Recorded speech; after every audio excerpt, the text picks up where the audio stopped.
what I want to talk about is what I think is a lot of stupidity that's happened at the club that maybe is like a take that I have that is not necessarily obvious or a common one. And my take that I think is where I digress from most of the supporters right now is that Rutten should have been kept, and that obviously what the board has, I guess, this sort of like coup d'etat of the board has done was not intelligent, but that Rutten did not get a fair go in the right way, especially this year, and that I think that is not appreciated, and I think that a lot of the supporters who are very angsty have pointed to the wrong things. First of all, this is a second year club. People want to say, oh, okay, this has been a rebuild for 20 years. This is, unfortunately for you, you don't get to think like this. That is an emotional way of thinking. It is not a reasonable way of thinking.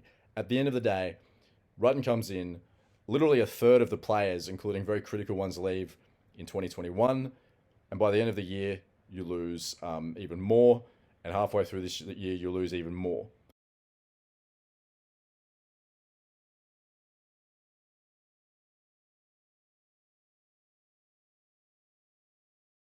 Like the whole playing group is different.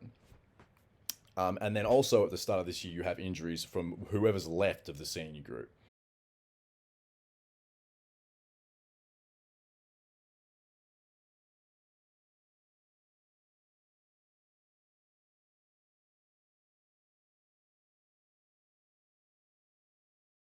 Right? And this is a team that is already inexperienced. They're already trying to teach a new game plan.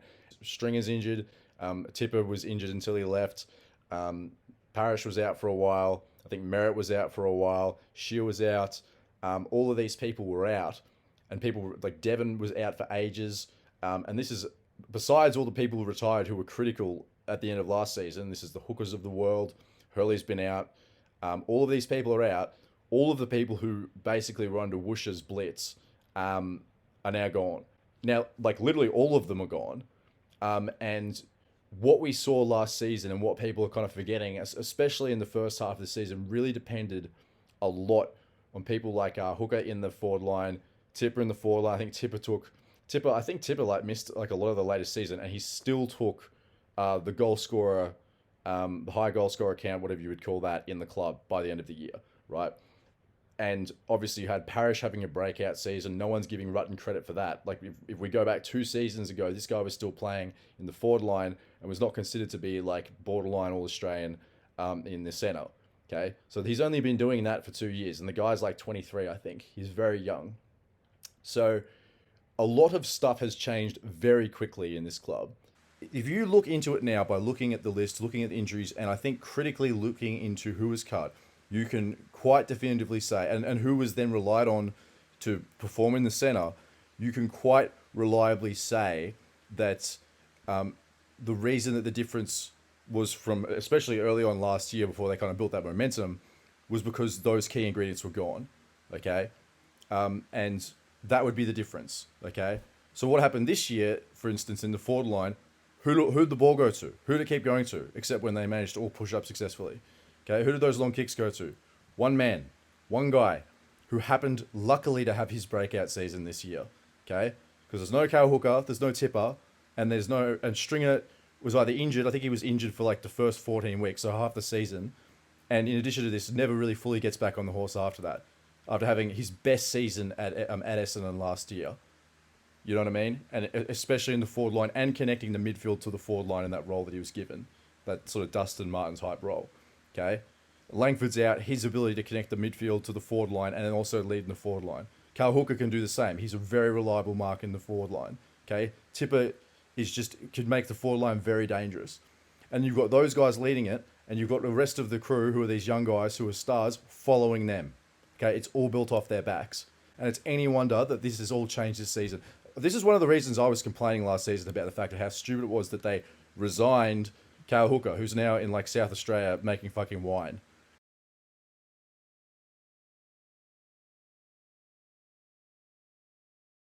When you've got a developing team, there's this concept from poker that I want to sort of bring up here, which is A game, B game, C game. Okay, so The idea is that in your early years, as you're trying to get better at a game or whatever it is, something performance based, basically what you effectively want is you want the distance between your best performance and your worst performance to get narrower. Okay, so you want your average performance to be a lot closer to your best performance. Okay, now how is that going to happen in 2 years with a team who loses all of their senior players, right? How? So what do you see? You don't see us go from our A. Let's say that last year we actually really did punch above our weight, so we got to that like A performance. You've kicked all the guts out of it, and it's any wonder to us that the team is like basically like a North Melbourne. Okay, this is the thing that's hit. What last year did with the expectations it set and the overperformance it did is create an illusion about like where the standard was with Essendon and the sort of the rebuild, I guess you could say, because it became sort of a rebuild.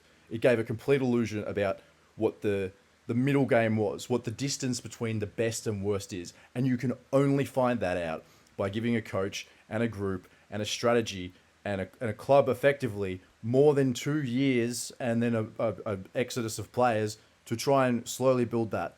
Okay, look at Port at the start of the year. Okay, look at Melbourne in 2019 after in 2017 where they had come from. Okay, just fell off a cliff. There's an article here, and I'm going to show you some snippets. You'll be able to see them here.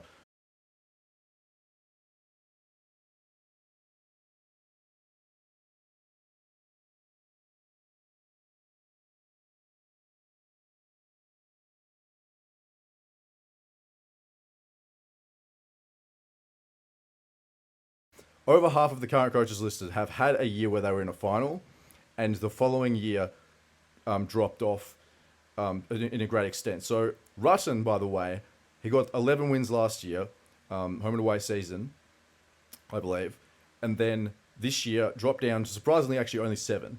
Okay, after making finals the year before.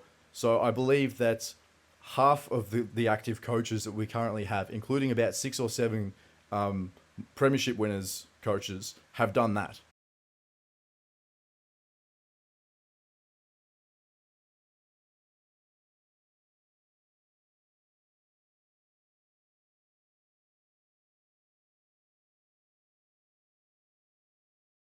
Okay, in recent history, and obviously a lot more before the recent era of the coaches that currently exist.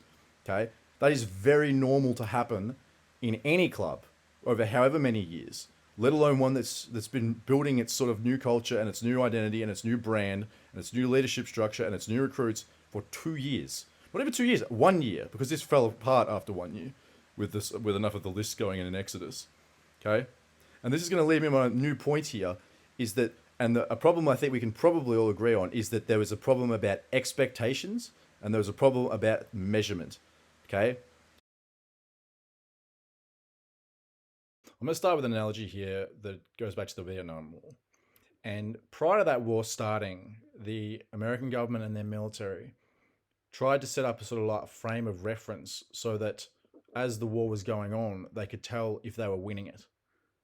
So what they did was that they came up with a way to measure it effectively. And what they decided was that they'd basically base success of that war on the kill count. Now, I think you know what happened in Vietnam with the American government and the military.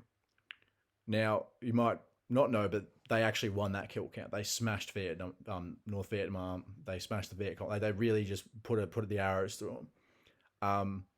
Even the Tet Offensive, which was considered the turning point of the war, they beat them off. They smashed them. So not many people know that because most people only remember that they lost that war. So the point of this is basically that if you measure things the wrong way when you're trying to head toward a goal, you're not even focusing on the behavior that is required to get there. How this would have worked a lot better is if early on when they started failing in these sorts of ways, to say, listen, we lost the DNA of the group. We lost the DNA of the group.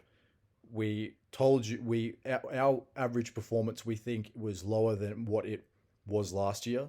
We think we're focusing on the wrong things. We shouldn't have been focused on results this year and getting higher up the ladder. And we should focus on the fact that we lost the kind of critical ingredients and therefore our average performance, and we didn't even play to our average performance last year.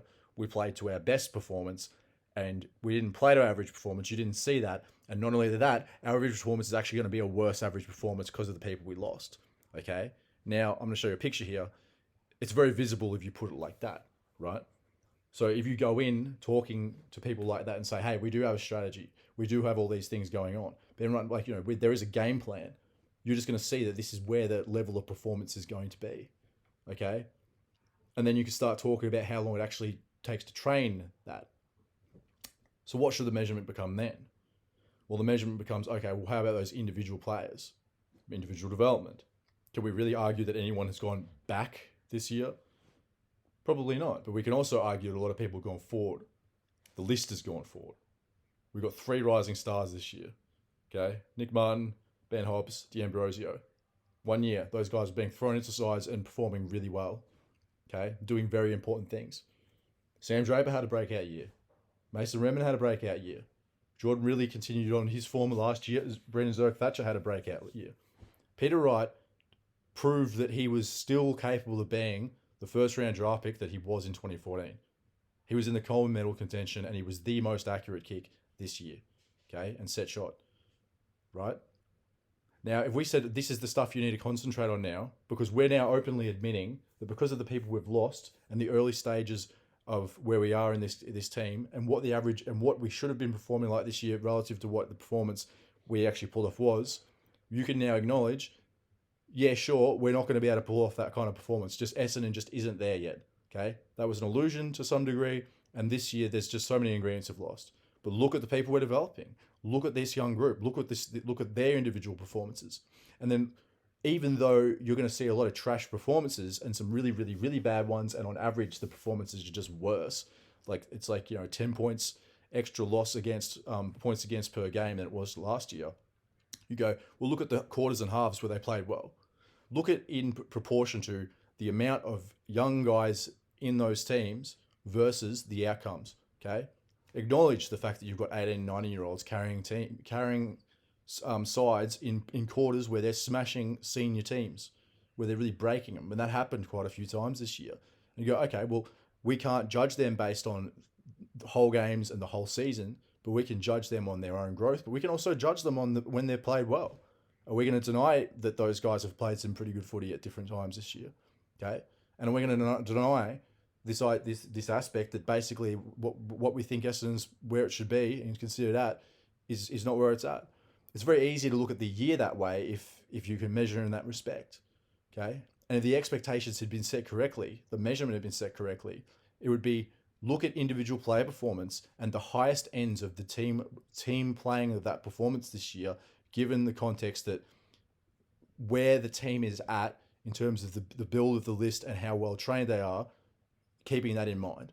Because if that became the measurement and said watch for how well they can perform, no matter how fleeting, not how long and consistently they can perform, and look at their individual growth.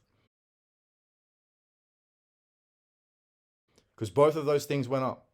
They went up. Seriously. You could notice that there was glimpses through this year when they played well, these little kids were the ones really bringing it toe-to-toe with these teams. Now, overall, they smashed them. And overall, they had games where they were flogged. And overall, in these games, they lost by average more points, right? But they held their own. They've shown glimpses of it, right? They've shown that they can develop. And we can prove here quite substantially that the team shouldn't be performing well, okay? It just shouldn't be performing well. Then all of this suddenly gets measured differently. And that's obvious. Like, that's not just a public relations campaign saying that either. Like, that's actually true.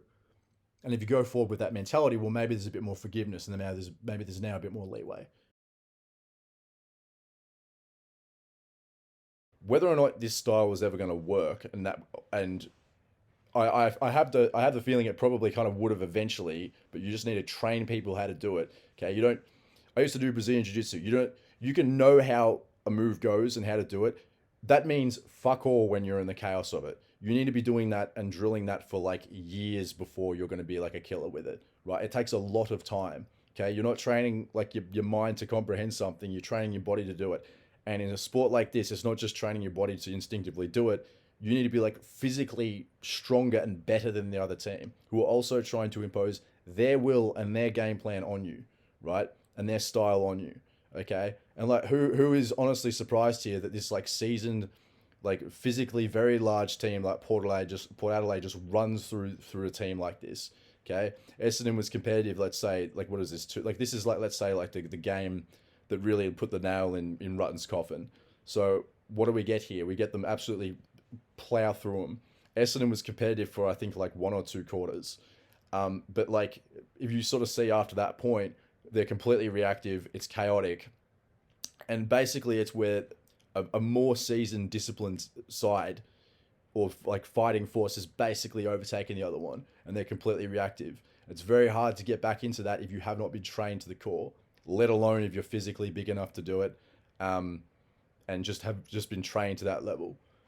So anyway, these are some of the reasons that I thought I'd go into to describe and basically explain why I thought Rutten was hard done by is not really the right word. I mean, he was definitely hard done by, but more so that the criticism was actually not as warranted as it was given, as was granted basically, and that and the solutions that ended up being found for that were not valid basically. So I'd say that there's other things to talk about. I think it definitely was a case that his style, for maybe like 2 reasons, but for like, first of all, they were just too young and new to really pull it off. That it was new to them, and second of all, I think that I've heard arguments made that the list had not really been hired to do the kind of stuff that he wanted them to do, which is arguable. I don't know if that is true. Um, and there was obviously a lot of arguments about the size of our midfield, and I also do wonder really if this team ever was going to be a team that it would have made sense for them to be defensive, because when this was sort of like made by Woosher, it was really the strength of Essendon was offense, but also kind of like uncontested possession and running the field very quickly, like a lot of teams are doing now, and then attacking goal, which ironically actually kind of made us really shitty in finals because we weren't as good as contest, like hard contest for the ball. Be that as it may, though, I think that people really maybe didn't give credit to that, and how long it might actually take to really train a team to play like that. If you wanted them to play like that, that could have taken quite a while. Which in a respect, maybe they should have changed it all up. They seems like they made a mess trying to change several things this year anyway. I'd like to go on a rant now, but I'm not going to. But about how poorly I thought it was executed for Essendon to sort of like make the sacrifices with Rutten here. I think we can all see how much of a mess that club is, but this really was all hinged on definitely getting Alistair Clarkson. And I think it's a bit ironic that if you're going to fire Ben Rutten for a season of a bad performance after dropping 4 games from a year in his first year, where he made finals with a list that was full of young kids and had lost half of the people in it the year before, I think that we should be having a pretty serious conversation about dropping the guy who like tried to organize a coup, lost the entire board, lost the coach with no backup plan, and then lost the coach, and then basically didn't even secure the appointment of the guy that he needed to be part of the coup for, who needed to be the new emperor. Okay, like in my books, that's probably just about the most spectacular failure you can have, where you basically go all in with no backup plan, completely naked, and lose the entire stability of your club and the leadership structure you currently have in order to try and get something that you're not even guaranteed of. So, but it really just shows you that there was never any sort of backup plan. And for me, it's like, why are they still here? And I actually know the answer. The reason that they're still here is because there's actually no one else to even run it. The people who are left over don't deserve to be here, but because they destroyed the entire club doing what all the Essendon fans want them to do, which is to try and sack their way out of this problem, we're now in this situation. But yeah, I thought that this video would be valuable to create because I felt like Essendon was very hard done by this year, and particularly Rutten. And I think that to really point out critically why he overperformed last year and why the performance wasn't the same as it was last year, apart from the structural things you'd see on the field. He really had his Craig McRae moment last year, as Craig McRae has had this year. And I also want to say one more thing before we go, that, and I'll write this in the next video, I actually made this tonight, is about how Essendon is not going to bounce back in the same way that Craig McRae took Collingwood. And if they do, it won't be in the same way. Anyway, that's all I'm going to say for now. So peace, all the best.